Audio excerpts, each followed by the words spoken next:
questions for the sponsor relative to his legislation? Chair Lady Ackberry, are you seeking recognition?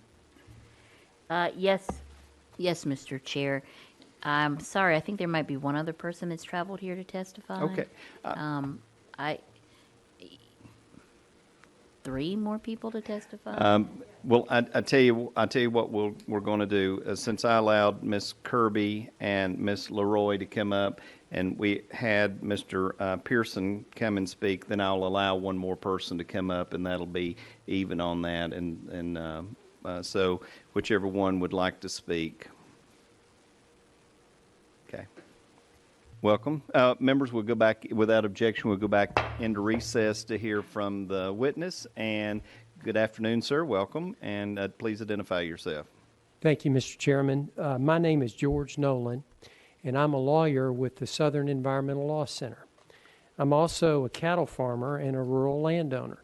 I raise cows with my brother in Bonacqua, Tennessee. I grew up in Dickson County, and I'm a product of Dickson Public Schools. As a lawyer and a native Tennessean, I'm very concerned about the broad impact of this bill on local governments across our state.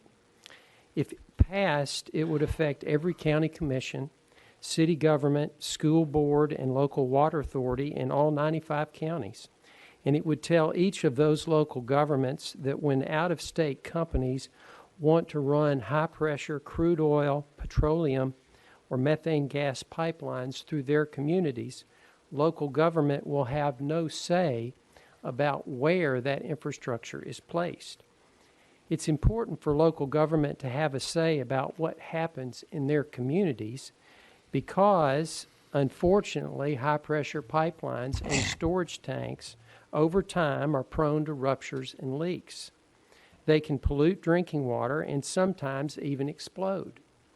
For example, in my home county of Dickson, in 1992, there was a pipeline leak that exploded near White Bluff. The explosion sent flames 200 feet in the air, blackened 400 acres of rolling farmland, destroyed 3 houses, and sent 5 people to the hospital. Now, fortunately, that mishap occurred in a sparsely populated rural area. But what if the pipeline had been near a school or a neighborhood? It's very important for local governments to have the power to pass reasonable restrictions such as setbacks for this type of infrastructure with regard to schools and hospitals and sensitive areas. This bill would also remove local government's ability to win important concessions from pipeline and storage tank developers.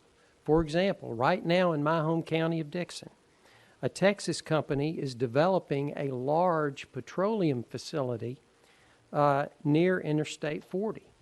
Now, the project's been very controversial because it's above a tributary of Turnbull Creek that supplies drinking water for the community. And that resulted in, at one time, the county disapproved it, and there was litigation between the county and the developer. Well, according to reports, that litigation resulted in a settlement in which the petroleum company agreed to implement important environmental safeguards and provide important economic benefits to the community as the project moves forward. The developer agreed to water testing and spill containment procedures and agreed to pay $400,000 for the county's purchase of another fire truck, as well as donate $1 million for a new ag center. But if this legislation passes, then you're taking all the leverage away from local governments. When infrastructure is going to come through their communities and they will be unable to bargain for those sorts of environmental safeguards and important economic benefits. And for that reason, we respectfully ask the committee not to pass this bill.